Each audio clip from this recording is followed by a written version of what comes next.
on this call.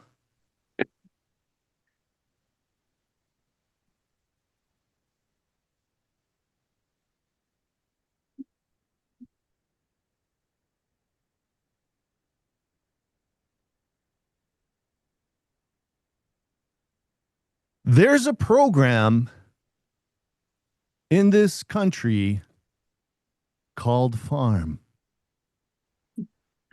17,000 farmers have registered for it. 10,000 producers actively engaged across more than 8 million acres. It teaches 3 things: cover cropping, nitrogen management, and grazing. And they went and surveyed those farmers. 89% said they had implemented, expanded, or enhanced one of those practices. Another 11% said they intend to. So think about what that means on the question of whether farmers are interested in this stuff. The argument is over. They're doing it. They're interested. Then the survey asks, well, what is actually in your way? And the answers were not, I don't believe it. The answers were not, I'm not interested. It was cost. It was cash flow. And it was not knowing the return, the ROI. The ROI. That's the whole thing right there. The barrier is in belief. The barrier is whether it pays. Because every good idea in agriculture shows up here from somewhere else. Somebody's always got a system that works somewhere warmer, somewhere wetter, a research plot with a fence around it. Let's face it, folks, it's all 3-chord rock and roll since Elvis. And the only question that actually matters on a farm in your province, in your backyard, is, does it pay here? So that's what we're doing this morning. 3 practices on trial: cover crops, nitrogen, grazing on grain acres. 90 minutes. We had to make this thing 90 minutes. It's so big. It's the biggest live briefing we've had for a while. It's big. It's huge. We're going to talk to people who've actually done it. And we're going to talk to people who are testing it. And we're going to talk about, does it pencil on a Western Canadian grain farm and our input costs, our season, our soils, about us. We're going to talk about us, what you care about. And we're going to take your questions. I'm not here to sell you regenerative agriculture. Nobody else is on this panel. If something doesn't pay, I want to hear that too. We're here to talk it out. Let's talk it out, folks. Good morning. I'm Dan Aberhart. This is Growing the Future, Western Canadian Agriculture's foremost live briefing platform, and also for my friend John, foremost Western Canadian AI training collaboration platform too. Good friend of mine, John, texts me, "Hey, were you playing with Hermes? I know he's on my page. I know you're on my frequency." If you're watching this on YouTube, 3 quick things you can do. You can hit the like button. You can subscribe. You can turn your little bell on so you can join us when we're live, and share it with somebody. Everybody knows a person who says this stuff doesn't work up here. You're thinking of them right now. Send it to them. So since we're live, we can take your questions. I want to hear from you. We got a lovely crowd here today. I want to hear from you in the chat at any time. John said they recently did a live and didn't even get to the live questions. They had so many questions ahead of time. So this man and others are on the call are legends. So let me tell you where the show came from, because it wasn't my idea. It was Caitlin Duncan, who runs the Saskatchewan Soil Conservation Association. Correct me if I'm wrong on any of that, Caitlin, but she called me this spring. She was very specific. She said their people care about 3 things: cover cropping, nitrogen management, and grazing, and every one of them needs to be judged on economics first. Is that fair, Caitlin? A little bit, yeah. Okay. Yes, we had a conversation about how we could reach farmers with the messages of cover cropping, nitrogen management, and grazing. So hi, everyone. Really happy to be here. Thanks for being here as well, and welcome. I'm Caitlin Duncan, Executive Director at Sask Soils. So at SAS Soils, we really do care about building resilient farms and resilient farming systems. That includes profitability as well. So it is important for us to look at that factor of farming and running a farming business. And so, Dan and I talked about how we could bring in some experts to cover those areas. So I'm really excited to be here. We've had John Kempf speak at our conference a few years ago. Kevin Elmy is going to be doing some workshops for us this fall, and I haven't talked to Melissa yet, but maybe she'll be speaking at our conference next year. So really excited to have these guests here and for Sasksoil to be supporting this event and collaborating with Dan Aberhart to have Growing the Future on this. So thanks for being here. Hope you ask questions and looking forward to it. You were season 1 of the podcast way back in the day when we were just A young. couple years ago, yeah. Yeah. Some things have happened. So it's all good. Yeah. Thank you so much, Caitlin, for this inspiration and for gathering these wonderful folks. And I wanted to ask the audience, we love it, audience interaction here. Where are you at right now on this? Do you run cover crops or intercrops? Are you deliberately cutting back on your nitrogen? Are you grazing or custom grazing grain acres? Or none of those? You're just here to find out.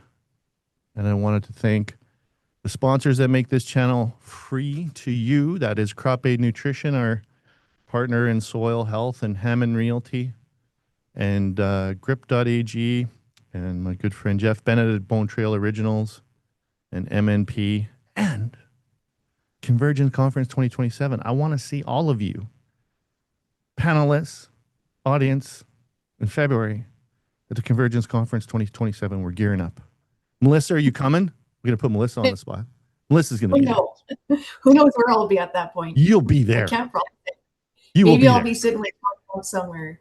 You're going to be talking. You're going to be talking about what you know. So the 3 people that I brought on here, very strategic. John was one of our most popular podcasts ever. He runs an incredibly powerful podcast himself. He has founded Advancing Eco Agriculture in Ohio. He grew up farming. He watched his own crops fail. He went and rebuilt his understanding of plant nutrition from the ground up. AEA now consults on more than 4 million acres. Just a few. 4 million acres, John, across 50 states and 15 countries. He's here on the biology, why a healthier plant needs less purchased nitrogen. Good morning, John. Hey, good morning, Dan. You're an entertaining host. I could just sit back and enjoy listening to you. It's going to be over soon because way smarter people on this call. But I appreciate you being here. And I was so glad to hear your voice. It's been too long, my friend, too long. And Melissa Werkema, she runs the future analytics out of Red Deer. She was just on the show, and we're doing a mastermind, don't you know? She trained 3 years at the Wiseman Institute in Israel. No big deal. No big deal. Just going to Israel where you start at a master's level. No big deal. Came home, put her own house up as collateral. Little pro entrepreneurial move, and built one of the few labs in this country that measures what your plant is actually taking up in season and what's sitting in your soil. She's here on how you can pull back nitrogen without gambling the crop. She's only got 23 slides now. She added 3 while we were in the green room. Good morning, Melissa. Good morning.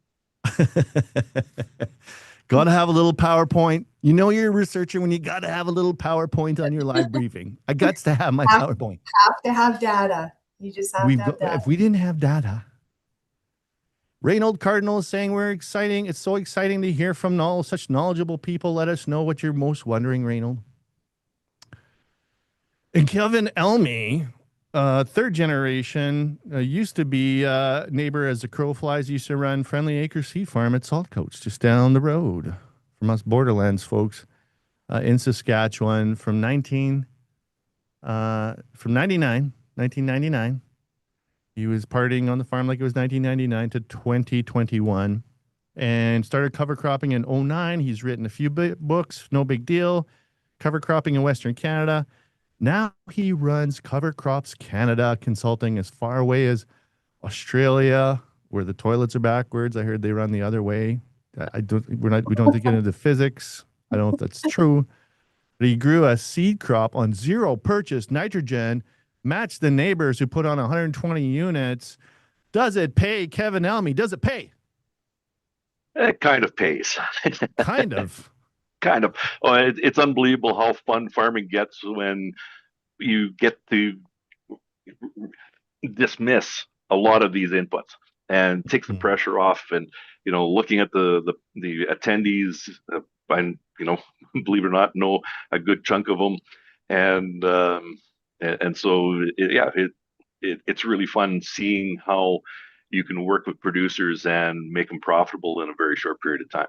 Making money is definitely fun. And there's a lot of benefits outside of that. So we're going to talk about that. Just wanted to share the results. So 30% of folks on the call are, I should have made this a little game and we would have guessed. I usually make folks guess, but 30% are running cover crops or intercrops. And 38% have deliberately cut their nitrogen. Ooh, that's cool. Only 3% are grazing or custom grazing grain acres, interestingly. And a third of the folks are here just to farm around and find out, as they say. So let's start with you, John. Where would you want to start here? Where would you like to start here, John? Because I think you're going to set the stage for the context of this conversation. Could you do that for us? That's a big surprise to spring on me, Dan, but I'll give it a shot. You want me to be very specific, or would you like to generalize? I'm just wondering what's coming up for you. Yeah, well, I will. I was intending to really dive into the nitrogen management aspect of nitrogen efficiency, some of the things that we've learned over the last 10 years, because we've really dialed into that. But I think you've done a great job of setting the macro stage of how we need to prioritize on and focus on ROI in today's climate. And the reality is, we know that farming operations have substantial costs and overhead that are larger than just inputs. But when you start focusing on the inputs line, nitrogen application becomes a significant proportion of that pretty quickly in many operations. And so I think I'm going to keep my introductory comments quite brief and focused, and love to give plenty of time for follow-up questions and things that people are unclear about. So if it's okay with you, Dan, I'm just going to dive straight into that topic.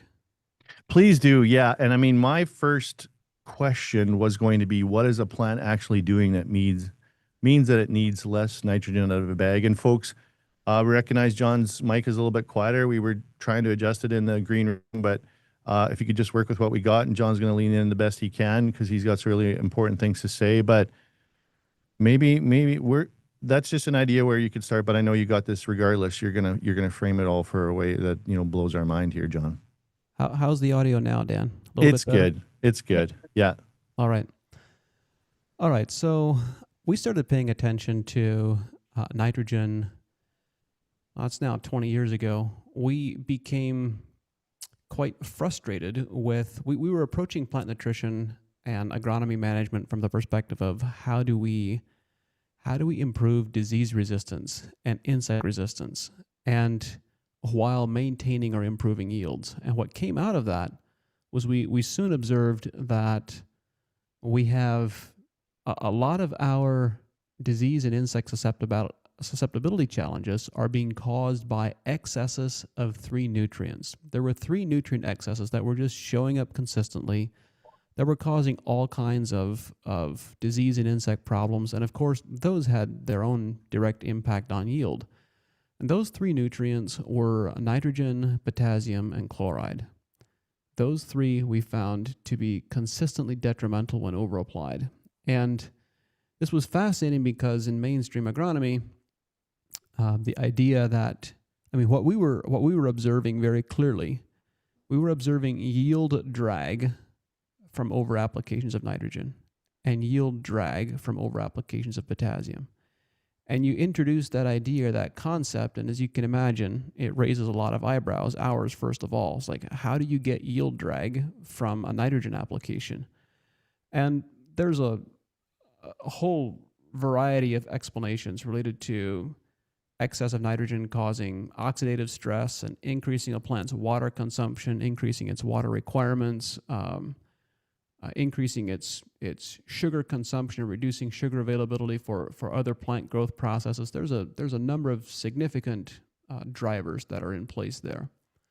But the obvious next question becomes, well, if we are having these challenges with nitrogen over application, how do we manage that? How do we manage nitrogen applications to get the highest yields possible, to get the maximum ROI, and to not over-apply nitrogen so that we avoid these detrimental health impacts that then lead to the need for further fungicide applications and insecticide applications and so forth? So what I'm going to do is just give you a very rapid kind of bullet point outline of where we have arrived today. And there are, of course, some crop-specific nuances. So I'm speaking in fairly broad generalities here, broad general principles that apply to small grain crops, to canola, to legumes, lentils, peas, etc., soybeans. There's these foundational principles that are quite broadly applicable. And I'm just in no particular order going to run through them.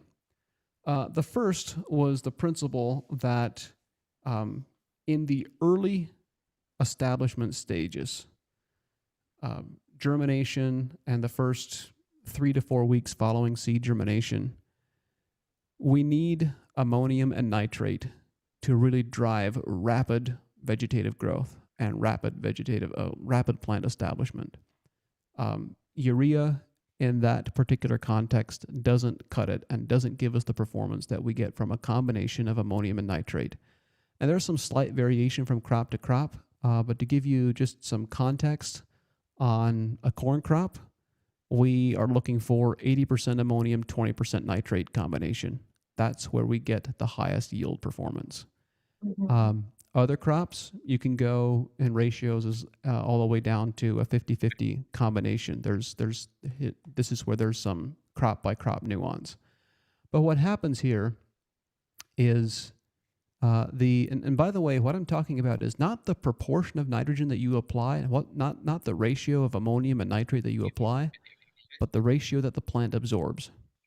Those are two different things. You can apply an 80-20 ammonium to nitrate ratio, and the plant might be absorbing a 50-50 ratio in soil that is very warm, where you have lots of nitrification, lots of ammonium converting to nitrate. So that's the first principle. Early establishment stage, you need ammonium and nitrate in the soil. Second principle is up to 100 units of nitrogen. So some crops are going to require less, some crops might require more, but up to the first 100 pounds of nitrogen, you can replace 25% of your nitrogen application with sulfur and get the same or greater crop nitrogen response and have improving yield and health benefits from that.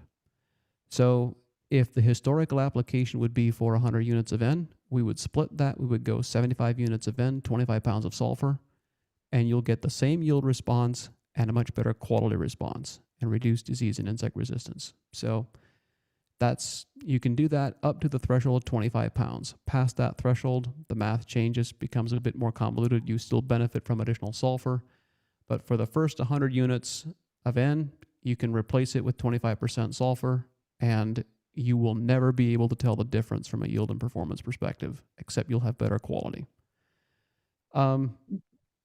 Next principle, foliar applications of urea in later growth stages will outperform any other form of nitrogen applied to the soil by a factor of 4 to 1 without any detrimental health effects. So this has been a big mover for us. The way our nitrogen recommendations commonly appear today is we will do 25 to 30% of the nitrogen requirements that a crop needs up front at planting in the form of some combination of ammonium and nitrate. Will allow the plant to frame up, and then of course the farther north you go, the more compressed the season is, the more rapidly you have to get stuff done from a logistical perspective. But then we like to come in with multiple, if possible, foliar applications of urea in season. You put on a foliar application of 5 to 10 pounds of actual N as urea. You just think about the 4-to-1 rule of thumb. 5 pounds of foliar N as urea onto the leaf produces the same yield and growth and crop response as 20 pounds applied to the soil. That's a pretty substantial cost savings, and that's a very well-established number that has been established by experience and by research from research out of California and experience from a lot of farmers all the way across Canada and North America.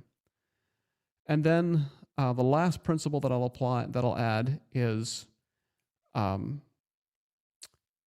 if you want to really bump nitrogen use efficiency within the plant further, make sure that the plant has adequate carbohydrate levels, perhaps put a little bit of sugar into that foliar spray with the urea, and pay particular attention to trace minerals, particularly to molybdenum. Molybdenum is the key enzyme cofactor for the nitrate reductase enzyme, and the plant's nitrate conversion efficiency, as well as the soil microbes' nitrate conversion efficiency, just reaches another league entirely when you have adequate molybdenum levels. So those are the kind of the four foundational principles that we use to put together nitrogen efficiency protocols. That's kind of the general shape and architecture that we build things within. And once you've done those foundational things, there is another level, and I don't know if we really have room to dive into this topic today, but there is another level of I'll just more broadly call it nutrient use efficiency, where we don't often realize this. This hasn't been really discussed agronomically historically, but the plant's internal physiology, the plant's metabolism, and its use efficiency of nitrogen and of potassium and of phosphorus and other macronutrients goes up dramatically. Like I'm talking 50 to 60, well, saying it a different way, there are substantially less pounds of each of those macronutrients required to grow a high-yielding crop when you have adequate levels of trace minerals. So we have historically not been paying adequate attention to boron and to manganese and to cobalt. And I'm of the persuasion that when we start addressing those minerals and we give them equal priority to how we manage nitrogen and phosphorus and potassium and other elements, we're going to get another 25 to 30% yield bump without any additional pounds of those nutrients required. And that's not a theory or a hypothesis. That's something those are the results we're actually observing over the last half a dozen years on a number of different farms. So I'm going to pause and call it a wrap there because I'm sure there'll be follow-up questions that I can respond to. Well, I wasn't wrong to put you on the hot seat there. You delivered. And I guess what comes up for me, though, and I want to get to Harry Seaman's question here, but as you're talking, I'm kind of thinking, or I could just get a bigger air cart and put more nitrogen on. I mean, I think some of the barrier here is learning, and if you can write a check for it, it's not a problem. Maybe it's a lot more appealing just to get a bigger air cart and put on more nitrogen and go to the lake and forget it. I don't want to I don't want to be facetious or coy here. That's not my intent. But with the pantheon of things that a producer has to worry about to survive and thrive, in farming, what would you say to a producer that doesn't have a passion for this particular zip code of reality, that they don't know what you're saying and they're not sure that they care? I'm kind of past the stage where I'm trying to convince anyone. If people want to go off and do what they've always been doing, then more power to them. They should also continue to expect to get the same results they've gotten in the past. And the question that we need to ask ourselves is, what do we expect to happen to the price of nitrogen fertilizer over the next 10 years? Is it going to continue to get less expensive? None of us expects that reality to be true. How much it will continue to inflate is an open question. But if this is without question, making multiple passes with foliar applications is more labor intensive. There's more of a logistical lift. It's more management intensive. It is not as easy as just putting on more nitrogen up front. And if it saves you $40 an acre in application costs, how much is that in product costs? How much is that worth? And what is it likely to be worth in 5 years from now? Would it be worthwhile to try it out now and to gain some perspective and appreciation for how well it works, so that when you are in the spot where you don't have a choice except to make different decisions, you have some experience with it? Great answer. Yeah, it's tough, and a pesky little thing called war might affect your ability to get nitrogen to make a profit. I do want to go around the room here, but where this is going is we do hear lots about regenerative agriculture. Harry Siemens is saying, can we make every farmer make more money and still feed everyone in the world? I think we want to go to Melissa. You've been doing lots of nodding on the technical treatise that was presented here by John. Obviously, his technical prowess is second to none. I really enjoy that, even if I don't know what's being said. But Melissa, this is your jam. This is your game. You're loving this. You're eating this up. Tell us what's going on in your world. Well, I think one of the best things I've heard John say, and he's absolutely correct when he focuses on the cobalt. Obviously, the nitrogen should just be there. It shouldn't be a dominating nutrient that we always focus on. But when looking at the periodic table, which obviously I always focus on, that entire middle section, which is our transition metals, they're all going to be enzyme based. So our cobalt, moly, and that's why we see such benefits application of molybdenum, because if we see a good response after molybdenum, then we can know that the biology is present and we could just keep feeding that. I have some slides which I could pull up in terms of the dynamics that different cover crops are giving. I always come from the perspective of where is it reducing and where is it oxidizing. Redox is obviously a very popular thing right now, but I like to break that down a little bit further into the reducing and oxidizing dynamics. I can pull up the slides on the data we analyze seeds, because I wanted to see which dynamics each seed is giving in terms of these reducing and oxidizing dynamics. And that will have obviously a big impact on the response, which has nitrogen, how that nitrogen is converting. If it is converting, we want it to go from the ammonium, which clearly we need, like John said, into the nitrate. But there's also steps within that we need to understand. Can you save your slides for the go around on the cover crops, and we'll just keep it on the nitrogen chat? And we do have some questions coming in here, but I do want to get to your slides. And thank you for preparing, Melissa. And you're the person in Canada that can see the results of what the smart folks are talking about. You're the proof in the pudding. So we need your expertise. We need your expertise, and we need more of you because there's a lot of demand for your services, obviously. Yeah, and the most important, the nitrogen for some reason became the most dominant nutrient that we think that we need, along with phos and potassium, which everything is important, but it's understanding where their roles are. If we can get the biological aspect back, which comes into the form of the nutrient of the chemistry, then we have everything working together, and we can get things cycling better with less nitrogen. So I think you need the nitrogen, but the levels can come down for sure.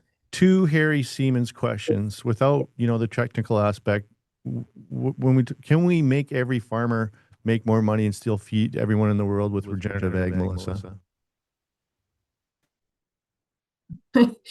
Personally, I don't like buzzwords. I think as long as we know what we're working with and we understand the form of these nutrients of what we're working with, the minute we understand these terms that are getting thrown around and the form of these nutrients, then if that happens to be regenerative or organic or conventional, I think it's whatever is working for you. But a farmer at the end of the day, rather than focusing on what he's added or how much he's added, he should be able to answer the question of why it worked, and why he added was beneficial. And the minute we start answering more of these why questions, and you understand the chemistry dynamics through these reducing and oxidizing ratios and how it connects to the plant health, then yeah, I do think you can be successful. And if that happens to be within the regenerative realm, then good on you. If not, then it's no failure, as long as you understand. John, you were unmuting there for a second. You had something you wanted to share too, or if you wanted to before we get to Kevin here. I think I have a few thoughts. First of all, I'm allergic to the phrase feeding the world. We have to recognize that that is a phrase that was developed by agribusiness for the indoctrination of farmers for the benefit of overproduction so that they would make money at the expense of farmers. That's right. So that's the first point. I mean, it's very clear. We have to face the simple fact and reality that the fact that farmers are and farming is so economically depressed right now is because of the very simple fundamental fact that we have overproduction at this particular moment. We have overproduction. So let's come to grips with that fact first. But then to answer the question directly, our experience consistently is that we maintain or increase yields with this approach to agronomy and nutrition management. We don't see yield decreases. I'm of the opinion that if you see a yield decrease because you are changing management to different types of agronomic approaches, or you're incorporating cover crops, it's not a result of quote unquote regenerative agriculture or regenerative agriculture. It's a result of poor agronomy. Mm-hmm. You fix the agronomy, you should not have yield decreases. That's never been my experience. Kevin, you've been in the back there. You've been putting your thumbs up. You've been excited about the conversation. You've been laughing and smiling. What do you think? It's really interesting when, transitioning. The transition from, we've been farming this way for 50 years. It has been working. I always ask the question, if I know the person, is it really working? And then when you start talking to, like I said, looking at the list of people that are signed up, why are they looking for change if the old system was working? They've identified that the system is broke, and we have to do change. And then when you start hanging around people like Melissa and listening to John, and you just go through the list of the great resources people out there, you keep learning. And down at Horizon Ag, the first part of July, down in Minton, Saskatchewan, Gabe Brown gave a talk, and he is going to be compiling some stats from over 1,000 farms that have gone, sorry, Melissa, regenerative in their program. Buzzword alert. And he just started, throwing up some slides that he could start using, and it's the same, the numbers that he's talking about, and the people that are, under doing the regen management on this call right now, they're gonna nod their heads. They're seeing a reduction of input costs by up to 75%. They're seeing yield increasing. They're seeing just the profitability of their operation increasing. And it isn't, once again, I was up in Whitehorse a couple of weeks ago, and when I was doing my talk, someone said, "Oh, I've been regenerative and worried about soil health for 30 years. I've been zero till." And I said, "That's great, but that's not what I would call regenerating the soil. It's minimizing your losses on the carbon. We need to get to these next steps." It isn't, Dr. Christine Jones talks about the fact that nature does not work in unison; they work as teams. And this is when spending time with Dr. James White, learning about rhizophagy, all of my soil fertility, plant fertility thoughts. And I went through the University of Saskatchewan, worked under Dr. Jeff Shano, started my postgrad diploma in soil chemistry, and I basically have to abandon most of it. There's this transitional part where we have to add these fertilizers to bridge the fact that we don't have the biology in place to then start earning the right to reduce inputs. Then once we get this biological system running, farming becomes very profitable, very fun. I like profit. I like fun. What am I missing here, Melissa? Well, it's everybody wants the biology. That's why we see such a biological buzz on the market right now. But nobody knows how to get there.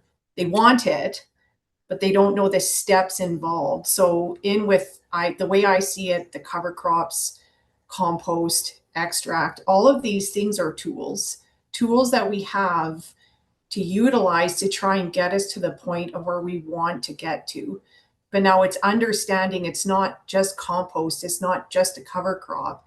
It's a tool that we have in our toolbox to pull out whenever we need it, and understanding what that tool is going to do.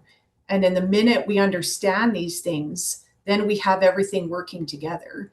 But a lot of what's happening, and I might be wrong, is you want the biology and you're out there grasping at straws, trying to make something work. A product might work for 1 year. You think you found the magic bullet. You apply it the next year and you don't see any response. And then the blame comes on the product when it probably wasn't the case. It was just something changed in the soil that they needed to understand to keep things going. So that's where these pieces must be understood to get where we want. And cover cropping is just another tool. So now just because you try a cover crop and it doesn't work, is it bad? No, you just maybe came in with the wrong type, or maybe there should have been something else added. So it's just understanding these things that needs more clarity on. And that's where that's why we have you folks. And you had a specific story of cutting back some nitrogen, I believe, with your practice and working with some producers. Just before we leave that point about nitrogen management, what's been your experience specifically, Melissa? And then we'll get into cover cropping. Yeah, significant. There's two ways I find you can cut back nitrogen, is if you have obviously calcium moving for you in the soil and the plant, and you have obviously the phos and the sulfur, like John mentioned, very important. Now we can start to draw back the nitrogen, as long as, I always say nitrogen should just be there. If you need it, then, and I know I test fertilizers very differently. I want to know the ppm concentration of what's going in. And if we understand what the plant is actually seeing, then obviously there's cost savings there. So it's almost twofold.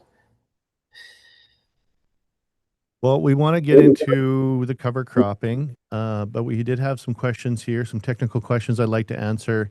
And I'll just mention a few other people that are listening on the podcast. You can't see these live briefing chats. So we did have John Turner chime in there and say, I believe we can make more money and feed the world, even though we are expressly against buzzwords as identified on this live briefing by the experts on the call. We noted that, but I believe we can feed the world and make money from what I've personally seen in the field and the soil. Wondering, he's got a little wondering emoticon there. Biological diversity is very important. So thanks for that, John.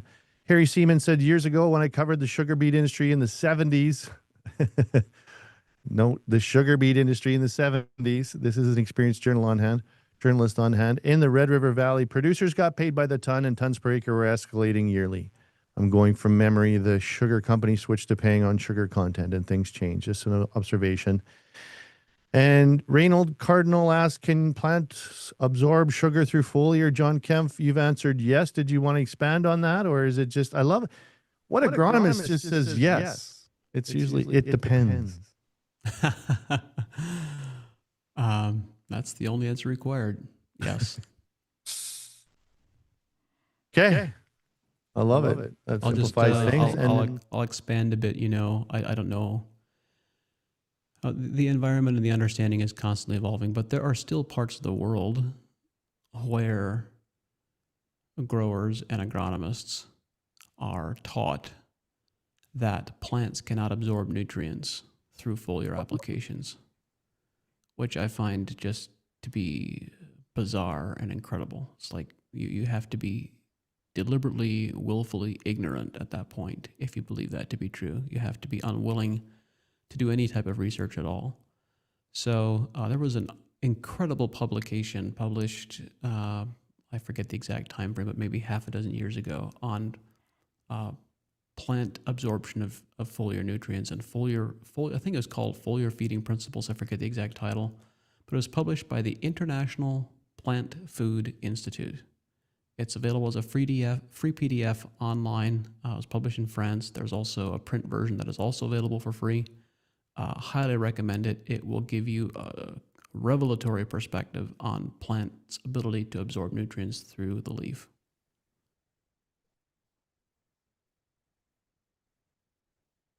Perfect. Thank you. And then Kenneth Hofer is asking, how do we determine a methodology to rapidly reduce, or more importantly, oxidize a soil solution?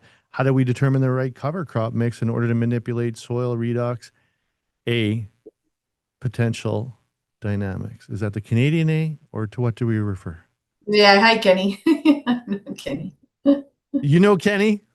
Yeah, I didn't know he was on the call. Now you know. Well, do you want to take this one, Melissa? You'll see Kenny through the slides that I have, the dynamics. We have got the slides, Kenny. Hold on to your hat, Kenny. We've got the slides. Don't worry. We brought the slides. That is awesome. So we'll maybe switch gears a little bit because we know Melissa's chomping at the bit to get into her slides. And Reynolds saying it's a very complex environment and has to be observant. There's more stuff coming in here. Keaton Sinclair says, where do we start with high pH, high mag, compacted soils to open up the soil? Ooh. Yeah. Hi, Keaton. Hi, Keaton. Who do we want to take that before we get into the cover crop thing? I think we could have a lot of questions coming in here, but let's. Yeah, I got a bit of an echo. I'm not sure where that's coming from. I'll chime in and I'll keep it brief.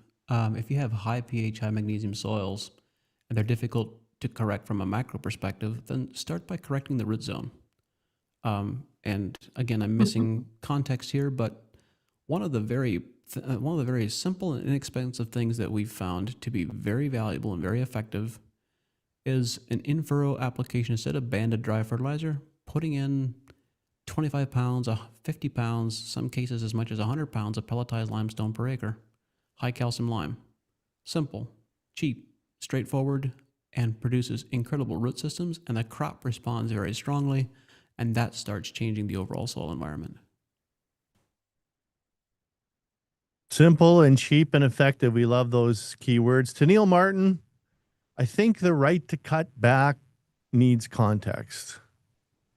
When the soil doesn't have enough moisture to solubilize the granular and furrow fertilizer, it has no function. That's right.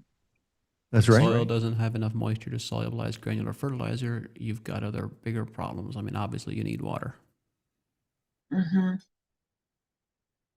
You need water. When it comes to cover cropping, what I wanted to say is, and not to pick on my brother because he's not here to defend himself, but a couple years ago I was telling Kevin in the green room, I'm going to pick on him, he's not here. We saw on the field day in Langeberg, Saskatchewan, 1 mile into Saskatchewan on the Manitoba border on the number 16, some cover crops, and then we never saw them again. And I'm just wondering, my brother is one of the best producers I know, bar none, and he's not doing it. Why not? And so let's talk about cover crops. Who wants to really kick that off? I don't know if we want to, Kevin, you want to go first on this one, and then Melissa will look at your slides, and then John, you can chime in. But Kevin, you're doing it here more than almost anybody. You wrote books. Your living is getting crops to whatever they do. Tell us, like, is this for real? Should we be doing it? Yeah, it's really fun. And then, this is, going back to the question of, high mag soil, high pH. So I was fortunate to spend, I think I'm up to 10 days with Diane and Haggerty in Western Australia, and they're dealing with 95% sand, 1% organic matter, The area of the pH is 4, which is the opposite of what the high pH is. But they have not used lime. They haven't used fertilizer for coming on 25 years. And I think there's a really wise man said the highest ROI of any inputs is biologicals on the seed. I think his initials are JK. So I don't know who that is. But so Haggerty's have been using a really simple compost system along with a compost extract, along with vermicast, humic acid, molasses, fish, and kelp as their base for their seed dressing, as their in furrow, and as a foliar. And when you look at the Australian soils, they're pick a number 80 million years old, and their crops are unbelievable. And these are the things that as we go through, we get the biology. And so when John, that man, imagine that the wise man is JK, and I'm talking about John again, about changing that root zone, that is crucial. So when we go through and we start looking at the cover crops and what we've basically in Western Canada, we've been abusing our soils for the last 100 years. We can't fix them in one. And when we don't have that biological processes happening in the soil, and we've been highly additive with chemicals, our biology is still stunned. It hasn't woken up yet, hasn't really moved forward yet. And so we need to jumpstart the system. And so as Melissa said, when we add a product and it's hit and miss, what do we add? Why do we add that product? We need to add this systems approach. So when we look at Native American agriculture, they talk about the 3 sisters, corn, beans, and melons. I've taken that one step further because that's a grass, legume, broadleaf. Broadleaf is too diverse. I break it the broadleaf down into brassica, non-brassicas, and forbs. And so when we look at these functional plant groups and we're growing wheat and canola, and we're adding fungicides, and we're using high density synthetic inputs, all of the stuff back in 2007, Christine Jones kicked me in the butt. I got off. So last 15 years farming, I did not buy any synthetic nitrogen. It was all the plant derived nitrogen was what was driving my nitrogen cycle. When I met Christine Jones, I told her what I was doing. I asked her how quickly can I get off of phosphate fertilizer, and she said, as long as you're not using any fungicide on the seed or foliar, you're not going in with high density synthetics, you can cut off phosphate fertilizers and intercropping. You can cut your phosphate out right now. Understanding ag, Blaine Hurtis has done a bunch of mineralogical tests in thousands of farms, and the amount of phosphate available, or not available, total phosphate in their soils in mineralogical tests is incredible. And so he was digging a dugout, and he was down 15 feet, and he took a 6-inch soil sample at 15 feet into our soil, did a mineralogical test, and it had the same amount of phosphate 15 feet down as it did from 6 to 12. So when people say we're mining our soils when we're not adding fertilizer, if we're growing wheat and canola and we're only using the top 3 inches of our soil profile, yes, we're mining that part of the soil. On our farm, I was growing my A horizon by 1 inch per year. 1 inch per year. So what does that do to my nutrient availability? What am I doing with that root zone? What am I doing with, this whole biological system? I'm building it. And this is exactly what we need to be doing when we're thinking about the functional plant groups, what our goals are, what our problems are, using the power of observation of what we're getting, the biofeedback from what our soils are telling us. So when people are talking about kochia resistance, when they're talking about wild oats, all of that stuff, we've developed those problems. We have to change our management to solve those problems. Amen. Yeah, absolutely. Caitlin, were you going to ask a question there? Go ahead, Melissa. And I wanted to ask the audience how you fertilize as well, if you'd be so kind to share. It's just great information and shows a little bit where you're at. But tell us a little bit about where you fit in with this fertility Melissa, you had a comment, and then Caitlin, you had a question. That mostly about the wild oats, kochia, foxtail, all these things that are happening, they're telling us something. Obviously, the form of the nutrient is off. We've done something where, perfect example, we can see a high manganese on a soil report. A farmer would think, my manganese is high, no problems with that. And yet the form of that manganese is off. We're more in a chemical form where the uptake in the plant is going to be off. Copper is another big one. We come in with a herbicide or an insecticide, and the copper spikes, and the farmer will see in his soil or a SAP report, like we do a copper spike. They think it's good, but it's not. A high number is not always good.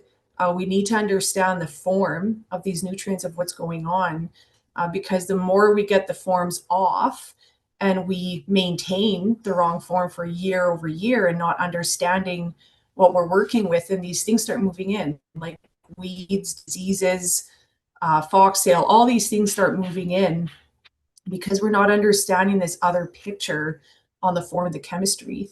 So there, if a cover crop can change a form, if humic can, if compost tea can, I really am not against, and I don't damaging effect is from fertilizer. I think plants need it. The soil needs it. It's the form of all of this that we're talking about. And obviously the reducing and oxidizing dynamics where is everything tied up? Is calcium tied up? Because over years with calcium tie up, well, you're inevitably bound to have diseases. So these things are happening for a reason. And that's why I keep stressing the why. We must understand the why through different testing to understand just more of what's going on. And like I said, if cover crops is a tool, perfect. Is cover crops going to fix all of our problems? I doubt it. But I think you should understand how to use these things. I wanted to fix all my problems, Melissa. I need all my problems fixed by taking 2 crops, 3 crops, and putting them together. Can you do that? Come on, Melissa, you can do that. Caitlin, you have a question there? Go ahead, please. Yeah. So Kevin's Australia example kind of sparks some questions in my mind about how and when you can get producers to think differently about cover crops. So obviously Australia is a unique place. It's dryland farming, and some of the comments in the chat are around moisture. Well, how do we do it if we don't have moisture? Not to get too philosophical and change the direction here, but I'm always curious, when does a farm get the urge to think differently about the problems they're facing? Is it when things are hard and moisture is a challenge and lacking, or is it when things are good and there's confidence and finances are good and there's time and energy and room to be creative and think about things to do differently because the books have been good over the last few years? Like, when is it? Is it in a challenging state, or is it when things on the farm are going really well? And maybe it's different for every operation, but at some point we have to think about how and when a farm has capacity to think differently about problems they're facing. Curious what all of you think about that in your experiences. Well, that's the fun thing when I start talking with producers. I just don't have a rubber stamp saying, oh, this is the cover crop you need, this is the management you need to do.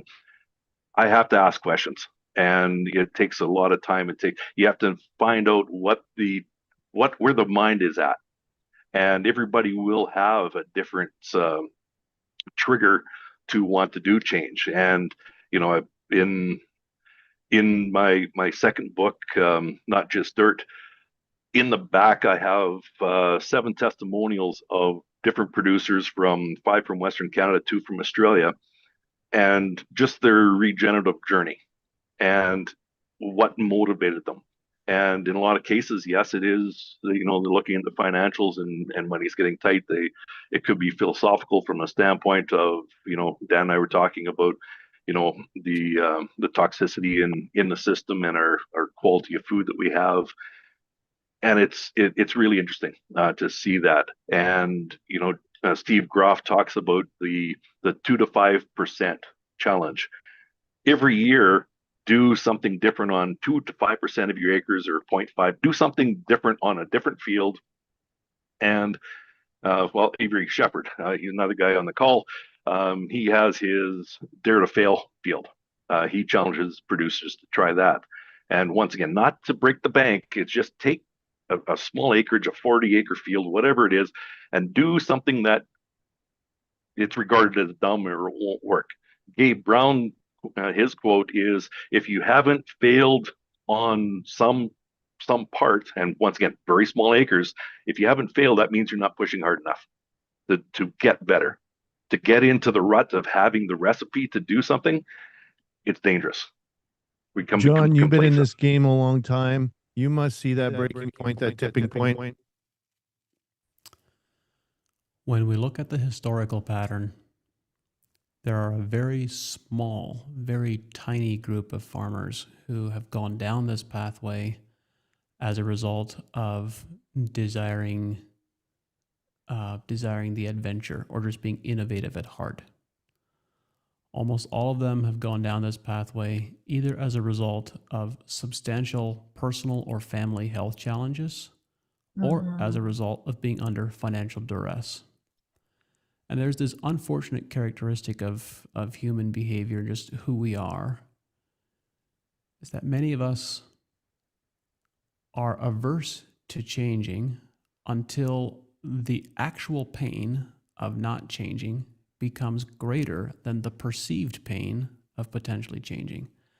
And the challenge with that statement is we have incredibly vivid imaginations, and we have a remarkable capacity to perceive a lot of potential pain that could happen in the future that may never actually be real. Wisdom. Wisdom bomb. Wisdom drop. I love it, John. Yeah. Oh, John. Can anyone speak better than John? That's wonderful. That's beautiful. What do you think, Melissa? What's your take on that very eloquent question from Caitlin? Well, now just what John said, I'd have to agree with that. It's because there's lots of stories where you hear my son or my daughter just got celiac or diabetes or something, and now we're basically forced to try and change something. So you're just thrown in to try and understand how to make it better. Or like I said, the wild oats or something is moving in and there's a loss of yield. There's a loss of yield somewhere and they're trying to regain it. And it's unfortunate at that point to be grabbing at straws and trying to fix something fast when it's taken years to get there. And they're wanting to fix it right away when it might take a little bit longer. Question for you, Melissa, before I share these results. Let's play a fun game. What percentage of people do you think are using SAP analysis or deeper in the audience? I'd say maybe 10 or 20%. It's not that much. 10 or 20%. Yeah, it's not that much. 18%. How did you know? 18? Go ahead, John. Wow. No, those are great numbers. Well done, Melissa, and everyone else. Well, this is a great audience. Let's be real. This is people that attend these. I feel like the people that attend these briefs are people who want to be educated and progressive folks. So I appreciate you coming on and sharing that with us. It's useful. Caitlin, did that answer your question? You went back to taking your video off and stuff like that, but I thought that was a great question. Yeah, absolutely. It's it's almost counterintuitive to what I would expect, and that's what most people tend to believe, is that when there is pain or perceived pain, I would assume that when things are going well and you've had great couple bumper crops and things like that, farms would be able to say, well, what could we do in terms of putting some money towards something different or something new, and we can count it as a loss. As Kevin, you mentioned the Dare to Fail trial. So, I mean, it's counterintuitive to what I would assume human nature is. But yeah, no, those are good responses. Thanks. If I could just build on that, Caitlin, my historical observations are that when things go well, people tend to double down on what they're currently doing. So perhaps they become greedy then, eh? Yeah, if if 100 units of nitrogen got an exceptional yield response, and nitrogen is not, and they did very well financially, they'll go 120 the next year. Yeah, they're milking the cow is what they're doing. And we had discussions within different groups of that whole idea, when are they forced or feel that they need to change? And when they're making money, they don't need to change. So that means learning, that means that's too hard, that means change. If they're not making money and things are tight, they still won't change because things are tight and they can't afford to make any mistakes. And if they do something dumb like use a cover crop, well, they could lose the farm over that. So they're not going to change when money's tight. They won't change money when they're making lots of money. It's that declining balance is what I usually call it, as that is the trigger of, there's a leak in the boat. What we're doing isn't working. And going back to nitrogen, one of the things Terry McCosker came up in one of the presentations was, for every pound of excess nitrogen in our system that we apply, we're burning off 100 pounds of humus. And if you understand what humus does in our system, you can see why we have compaction problems, why we have water infiltration problems. We have all these some of these soil issues in our system. Well, and Kevin, we wouldn't want anybody to make fun of us because of our funny looking crops while we're going broke. This would be even worse than, I was reported by the weed inspector. So we were running a pedigree seed farm, and I was reported to the weed inspector because I had all of these weeds growing in my field. It wasn't yellow, so it wasn't canola. It wasn't blue, so it wasn't flax. So it has to be weeds. for a And so $600 an acre round of Jeopardy here, what did they used to call zero-till farmers, Kevin? oh yeah, they're insane too. Trash farmers. Trash. Yeah. Because of the trash left on their field. So I think that's a big barrier. Socially, I know the University of Regina is the sociology department is doing a survey about the social aspects of changing and doing regenerative agriculture. So they're trying to figure it out. But once again, when we go and we talk at the coffee shop, and once again, there's enough people on the call here that are living it, you stop going to the coffee shop. You have nothing really in common with the people unless you're talking about curling, hockey, football, the social aspect outside of farming. And so well, this is a where new age coffee shop. So you can join us here. If you like to dark absolutely roast with some experts, you're welcome. And that's where these WhatsApp groups, the Facebook groups, we can meet with like-minded people to get that mental support. So Lance Walker is on the call. Forgive me if I get anything wrong here, but Lance, you are SaskSoil's incoming president and a grain farmer, and some of the best evidence of what we're talking about here. You've cut inputs by 40 to 50% over 5 years while holding yields. Verbatim from you, we have lowered our inputs on the grain farm by 40 to 50% in the last 5 years. We're still maintaining yield. We're hoping to get pretty much off of synthetics within a few years. Herbicides, in my mind, is going to be the biggest challenge. Your fertility program is base rate 30 to 50 pounds and up front, and then you use 20 pounds of phosphate, and that's really it for macros. And then 2 to 3 in-crop passes of melted urea, 10 to 20 pounds per acre each. And a recent attendee on the Regenerative Ag podcast, Fabian Seeds, are in the same zip code. Big melted urea, folks. And John was going to talk about that on this call. And carbon biology, humics, and micros mixed in is needed. So welcome. And your question is on cover crops. With moisture being one of the most limiting factors where we farm, and I don't know if I've got where you farm here exactly. We know it's in Saskatchewan, but how do we maintain yield when cover cropping? Concerning the moisture is used by the covers. Who wants to stab at that? So he's John, just northwest of Saskatoon. Okay. Go ahead, Kevin. So the joys of what I do is I deal with everybody all over, dealing with different moisture. So up in the northeast Saskatchewan, where there's lots of flooding, and I also deal in the southern part of the province that are really, really dry. And one of the things that we really have to get our heads around is something called the micro water cycle. And one of the things we've been doing in the southwest part of Saskatchewan is putting a little bit of winter wheat or winter triticale in with their durum at the same time seeding. And we're talking, once again, being cognizant of moisture concerns. So we're cutting back the seeding rate of our cash crop by that 10 to 15%. And if we're really overseeding, maybe more, we need to create a little bit of room for this cover crop. And so having that biennial grass plant growing underneath, it's going to be shading the soil. We're talking about 1 to 2 plants per square foot. So it isn't a really dense crop. It's not going to use a lot of water, but what it's going to do is it's going to shade the ground. It's going to reduce the evaporation. And with the mycorrhizae, going to get the soil functioning a little better. The other thing with it, the micro water cycle, is those leaves, those green leaves above the ground. When the air temperature starts dropping, we're going to get water condensation on those leaves. So if that winter triticale plant is under drought stress, it'll absorb that water, photosynthesize, and release that water as a root exudate along with the other root exudate products.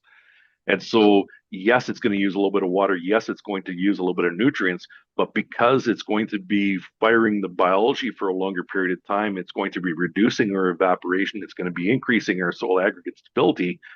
It's actually a net positive. And so some of the pictures that producers have been sending me is, their durum crop with that winter triticale is waist high. Neighbors that are using BMPs and other agronomists, it's boot high and under drought stress. So when we start looking at that system, it's a little bit of diversity seeded at the same time as a cash crop.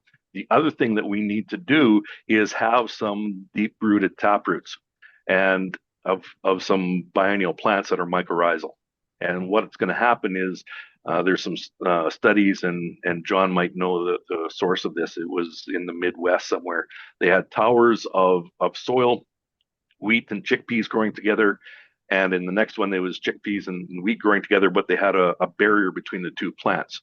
So these towers were out of 6-8 feet tall, whatever they were, and they induced drought stress on these two plants or two towers, where the chickpeas and the wheat were able to intermingle and have the mycorrhizae. The chickpeas were sharing the water with that wheat crop to keep it alive. Where they had the barrier between, the wheat died. So when we have plant diversity, we have the mycorrhizae, we have this functioning system. Now that drought tolerance disappears. Adding it in after establishment of your cash crop in dry conditions, very high risk. So we need to see it at the same time. We need to have that functioning plant system going. John, you had muted there. Go ahead. Yeah, Kevin, I love your detailed answer. I love your answer, and it's I like to. I have many. There's so much nuance here, but I'd like to point out 2 principles that people may not be thinking about. The first is we've been taught historically that plants are always inherently going to compete with each other for water and nutrients. And what you so eloquently pointed out, and what many people have observed and experienced, is that that is not true by default and by definition, that there are plants that can collaborate and share water and share nutrients with each other. And the better job we do of identifying exactly what those species are that have this collaborative effect rather than a competitive effect, that's where we really harness the power, this amplification of the micro water cycle that you so eloquently described in driving more water availability for the crop that we're harvesting. So that was very well articulated. And then the other point, you mentioned it, but I think it's so easy to pass it on by.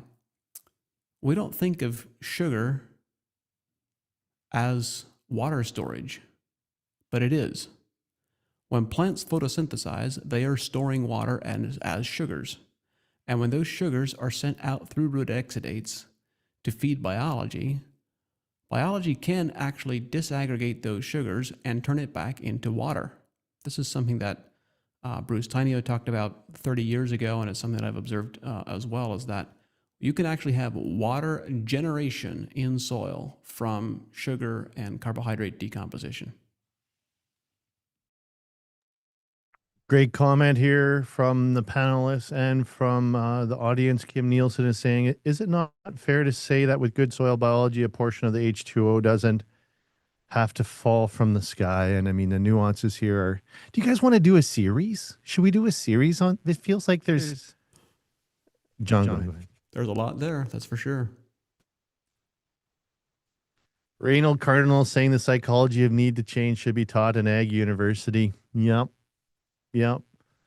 We are getting some questions regarding your business, Melissa, and Tennille Martin was asking, how do we learn from what form we have from a soil test or a foliar scan? And Caitlin was saying we're getting some messages from folks that don't know what SAP analysis is. And I don't know, Melissa, like we're 11:11 here in Manitoba, or 10:11. Well, you're in Alberta. I know you had some slides. Do you want to explain what SAP analysis is? And did you want to show a few slides really quick, or are we not going to have time, do you think? What do you think, Melissa? You're muted there. Sorry. It's okay. I'm getting drawn into these comments. I just noticed them. Yeah. There's a lot going on in the chat here. So right now, and I did read a comment, the SAP analysis, which if some in here have sent to Nova Crop abroad to Holland and other places, and me as well, is started with the xylem sap. So the xylem sap is like the water portion, I'll say, within the leaf. Just this year, we've gained a lot of information on the phloem. So SAP analysis should be separated from the xylem to the phloem. And that's where a lot of our carbohydrates, enzymes, proteins, and whatnot come in, which has a big role in obviously calcium movement in the plant. And obviously tissue is just the dried total form from that leaf. So SAP analysis just gives you that true snapshot comparison between the young and the old. So we can see how these nutrients are moving. So if they're flipped, let's say calcium again, it's immobile in the plant. So I want to see how it's moving in the plant. So that's the big one with SAP, is next year for sure, we'll have the reports together to see the xylem and the phloem together to just see how that impacts everything. There is one really good question with the water, for some reason keeps coming up as a factor. And obviously if we're anaerobic, you're not creating water. You have a biological system that's just producing hydrogen, which clearly can decrease pH in the soil. So there's one comment, it's the effects of a fertilizer. Probably not. It's probably these reducing and oxidizing dynamics creeping up on you, which is lowering a pH, and you're going anaerobic. So now, well done, you've got the biology and you'll have less water. Where if we switch those ratios to being balanced and we have an aerobic biology, then your system will be creating water. So you're not as reliant on the rainfall of everything. Because even this year, we had so much rain in the spring and it took 2 weeks. At 2 weeks, and everybody's saying, it's dry, we need rain. I'm like, well, what are you complaining about? We had the rain. Your soil just didn't hold on to it. So another massive piece coming to the company. A lot of soil tests right now are going to give a % organic matter of what's in there. We're going to be breaking that down to what is actually that %. And that's going to change the structure of our soil. And the more we change the structure of what's in there, then yeah, your soil should hold on to water. They should maintain the quality of what's there. But if you're anaerobic, it's not going to hold on to anything. Well, I think we'll probably have to save your 20 slides given where we're at here Yeah. for the mastermind. We're doing a mastermind together. And I think we should do a mastermind with Kevin and with John and more of these live briefings. But correction, Lance Walker is the current SAS Soils president. And Carla Rudolph, who was the past, I'm getting the message, was the past president of SAS Soils. Thank you for your service and what you do. Carla had a question. Is there a connection between soils being in an oxidative/reductive flux and water becoming more available in soils? H ions connect to oxygen ions. I know we're seeing some soils acidifying due to high synthetic fertilizer rates, which Jeff Shano says is a result of H release from the transfer of urea to ammonia. Just wondering if there's a connection at all. You addressed that, Melissa, I think, with just producing H in the closed system. But John, did you want to take a stab at that too?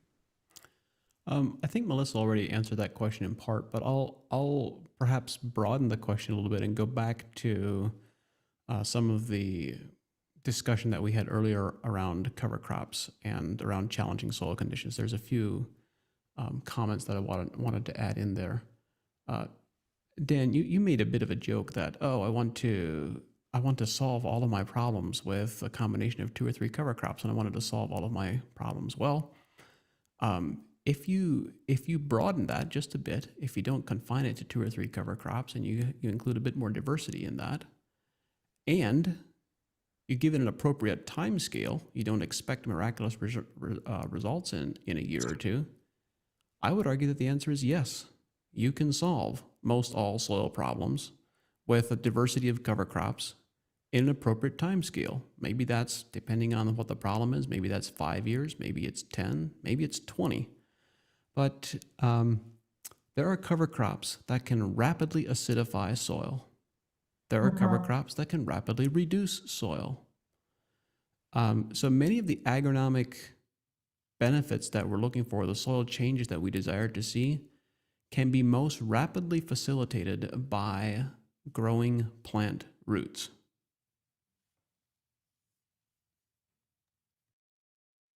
Yeah, and that's where I have in my slides, there's 3 main organic acids that are going to be in cover crops. And we, like I said, we analyze them to see the level of these organic acids. Acetic acid is always going to be your friend. A lot of are the peas. So forage peas, guys say they always have the best responses along with the perennial grasses. Acetic acid, what it does, well, in all 3 of them, I'll say they're all going to be initially in a reducing form, but the acetic acid is going to be the weakest.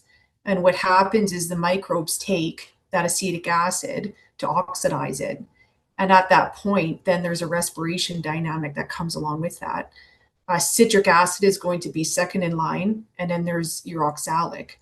So there was the question of, if I have compacted soils, which is the best cover crop to add, you're going to want a cover crop that's high in the acetic acid, because there's less chances of that acetic acid getting tied up and not doing anything for you.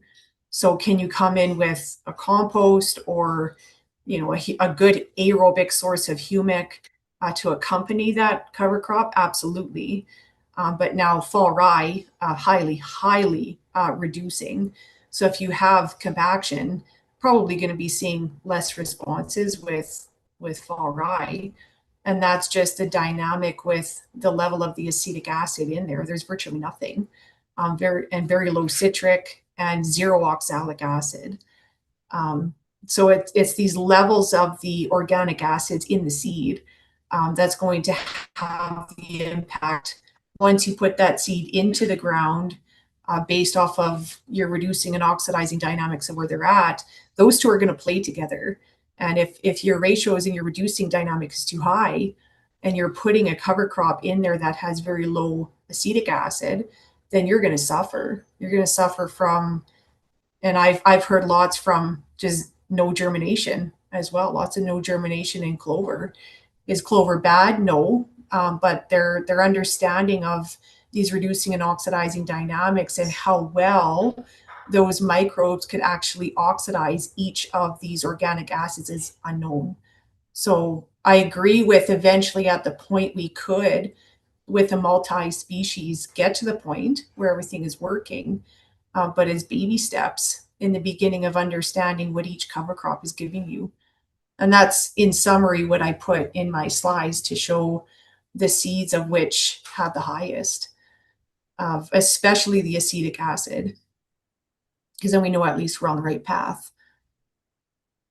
The And that's the promise of this reason why- event was, sorry, Kevin, to cut you off there, but we could go on forever. We could go on forever. It's already been 80 minutes. The promise of this event was also to talk about grazing. And I just wanted to say that my good friend Dean Andrus was on the call from Rangeland Bison. I got a nice package yesterday full of bison jerky. And I opened this up and I ate it. And guess what? One of those packages was just over 100 calories. It was over 20 grams of protein. There's no artificial flavors because these artificial flavors are produced in a lab and they're chemicals that go into our bodies and our children's body, and they affect the health of our whole human society. It's a great burden placed on us. And grazing, it just makes so much sense to me. That would go into my mouth and that would be part of the ecosystem, is this grazing bison. Why don't we have more of it? We've got 10 minutes left. I want everybody to speak to this quickly. We'll go counterclockwise around the horn. Why aren't we all doing this, Kevin? More, does it pay? Grazing. Go. Oh, on our farm in 2000, we started doing custom grazing on the farm. Pedigree Seed Farm did not own an animal, and right up until 2022, we always had animals on the farm during the winter grazing. And number one, it's going to be the way to quick justification economically, how to get dollars out of this cover crop back here. I got so many days of grazing. I got so many dollars of revenue. I got this cost. Bang, there it is. Never mind the fact that it's just cycling nutrients faster. Do we have enough animals in North America to do it? No. Can we rotate it through a farm, through whatever size of farm we have, with the technology we have now, with the razor grazers and that technology? Absolutely.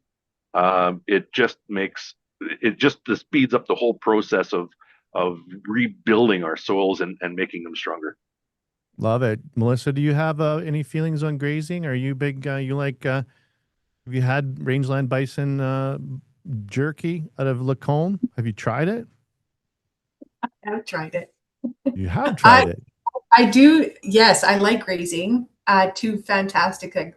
My dad always grazes in the winter, the cattle on about 80 acres of land. And I know another farmer, way southern Alberta, I think, also grazes in the winter. I like it. I think it has its benefits. I think the size of land that you're grazing on, my dad just lets his cattle out on around 80 acres. I think that size, like I said, makes a difference versus just a small pasture. A little bit less dynamic in that sense.